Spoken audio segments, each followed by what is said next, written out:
So yesterday, with the release of the trailer for Shadow of the Erdtree, Miyazaki, also gave an interview about some of the key elements that we are going to be speculating. I've seen a lot of people discussing in the forums about things that are interesting, characters, and what is the scope of this DLC. I know that everyone's wondering. The DLC is going to be released in June, and it's going to be for a price tag of $40.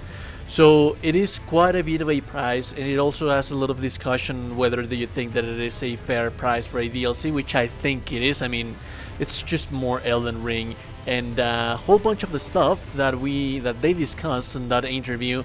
I'll try to break it down and narrate it as much as I possibly can, to give you some of those answers about the things that people have been speculating. I have to say that Miyazaki was kind enough to give us quite a lot of information, and first and foremost, just the basics of everything. What is the Shadow of the Erdtree? And particularly Shadow of the Erdtree, it's a physical place that it's apart. Something happened that it's not like physically, it's not in the lands between. It's on a different place, but it's still part of the same universe of the lands between. Of course, you know where are you going to access this DLC from, which is from the Mog Arena. So yeah, that is everyone was speculating about that, but also I think that there's a little bit of a something here. A lot of people were speculating, we were speculating, and I think that there's more than enough fair evidence to say that that cocoon that you're going to access that DLC from, that's Mikola. I'm guessing based on, like, I know that there's quite a lot of evidence right there on the base game stating that that's actually Mikola. But you know how convoluted things can be here, and I think that that's actually a different character or a different something. Take a look at this quote right here. So this Shadowland itself, it's a place that the player will visit to follow in Mikola's footsteps. Mikola is a key aspect of the story this time around, perhaps as imagined by many players who saw the previously released arts. In fact, that is Mikola, and it is he who traveled to the Lands of Shadows, and it is the players who will trace his path and follow his steps, trying to see what he's going to do there. Now the axis of the story is Queen Marika, and what she did in the Land of Shadows, and what led Mikola to follow her there.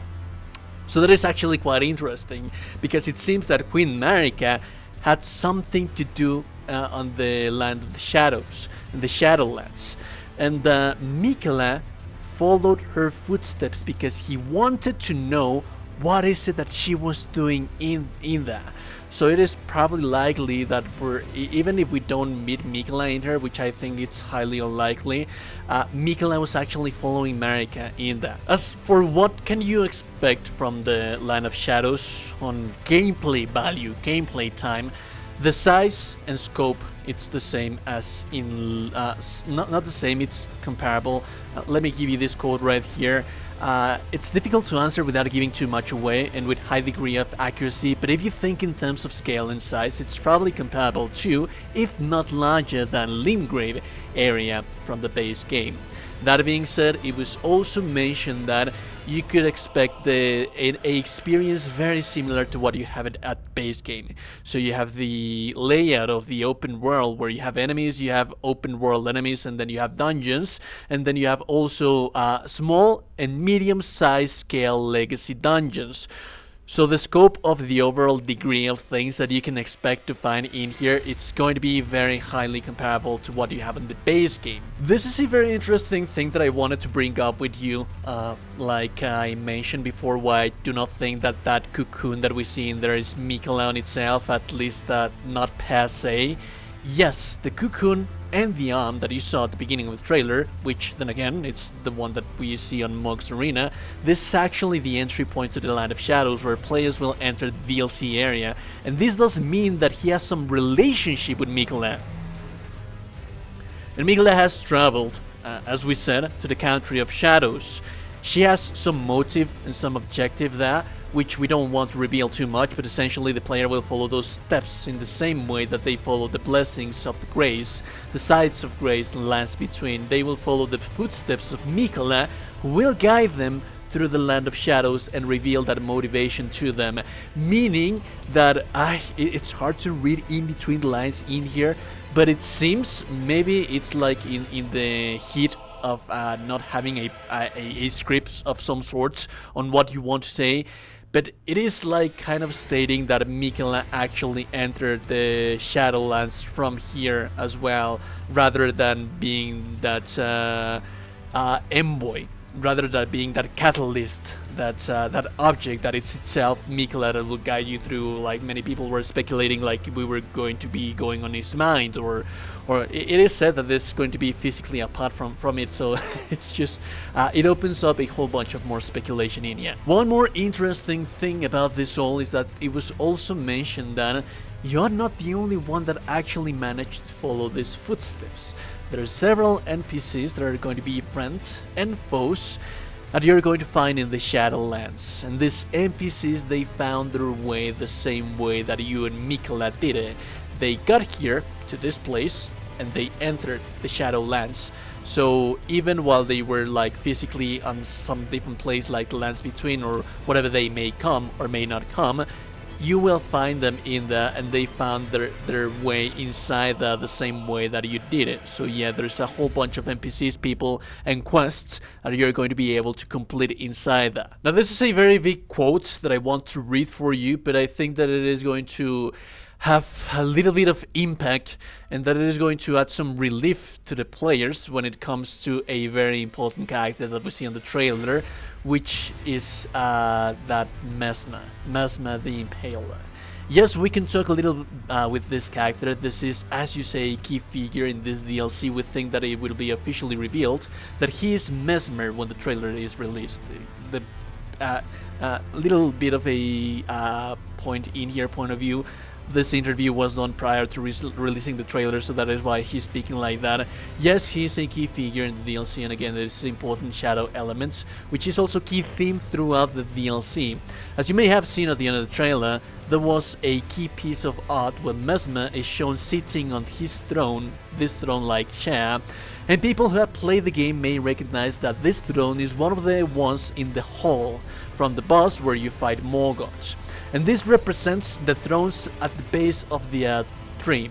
And it's supposed to symbolize that Mesmer is on equal footing with these other demigods and children of Marika who sat on these thrones and occupied the rooms of the Erdtree. So he is an important figure that rivals these other demigods. And as you play the DLC, you will learn a little bit about why he didn't appear in the Legends of the Erdtree, the lands between. You will realize why he exists in this shadow, the land of shadows. And if I can add a little bit of my input in here, I think that, yes, like I said, there's a whole bunch of evidence that Morg actually captured and did quite a whole bunch of things to Miquella to become his consort and things like that.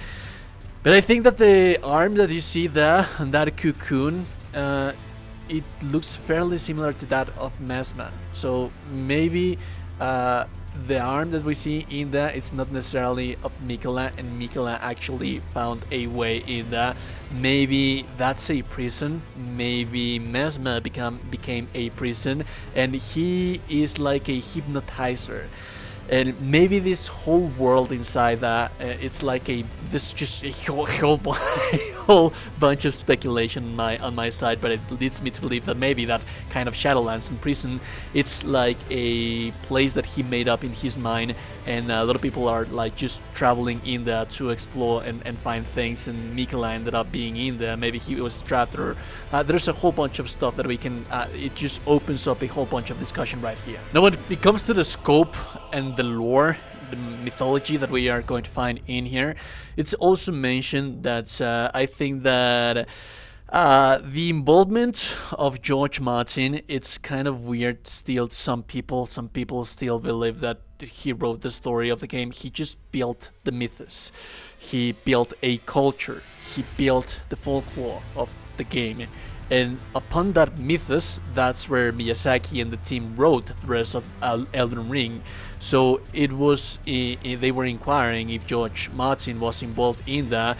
Miyazaki said that he wasn't precisely involved in that, but it was the same principle of what they did with the Elden Ring and the Erdtree and the Lands Between, where they had a mythos and they took this mythos and they built a story upon it. It's the very same thing in here. They took the mythos that George Martin wrote, and then they built the story upon this one as well.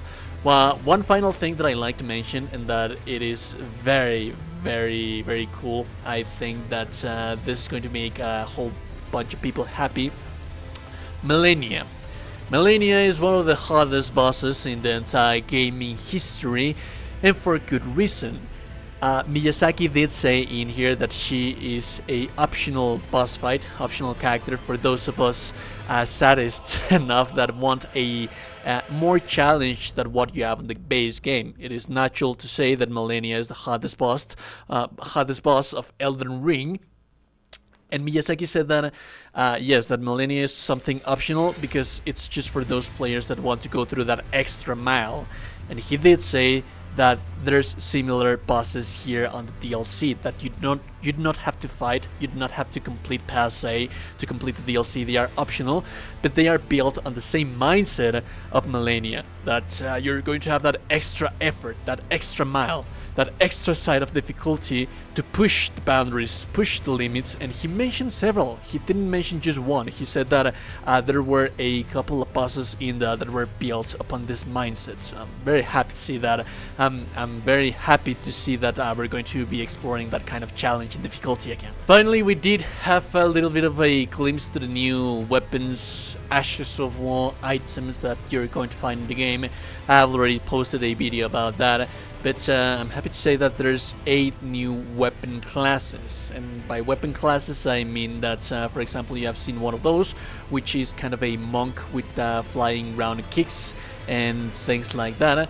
So new weapons with new movesets, with new stuff that don't particularly belong to one of a established class. Maybe we are going to have like our base classes of our weapons, like we have seen the great swords, enemies wielding great swords, but there's going to be 8 new weapon classes. That's actually quite nice. That's everything that I have to say right now. This interview was just godsend.